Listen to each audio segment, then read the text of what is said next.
Obviously, you spent a lot of time today talking about young voters, Yes. but consistently throughout the primaries, you've trailed Bernie Sanders among those voters. So I'm wondering, as you turn to the general election, what concrete steps and policy changes you're planning on making to try to reach out to those younger Americans.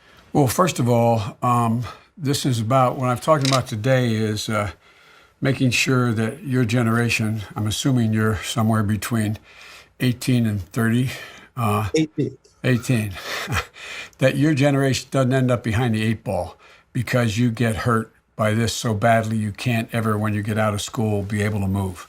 And so, for example, I strongly believe there's a need for us to, as it relates to the help is needed now for the economy and your generation, is I think there should be a $10,000 forgiveness of student loans across the board for anyone who is in fact affected now from this point on as we fight this pandemic. So when we fund money, we find money to do that.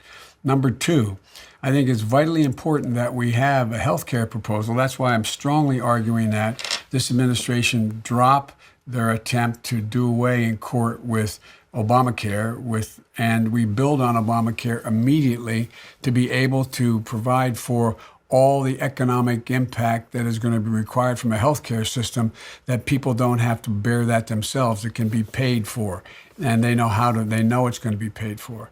Thirdly, we're going to have an opportunity, I believe, in the next round here to use my green economy, my Green Deal, or to be able to generate both economic growth and consistent with the kind of infusion of monies we need into the system to keep it going. One of the ways to make sure these jobs are available that may get lost or hurt in the meantime is to provide the kind of jobs that are prevailing wages where people are making $45, $50 an hour plus benefits by building new infrastructure. We're going to need new infrastructure going down the road here, and it's a way to generate economic growth. That's going to be, I think, the next round we have to be looking at.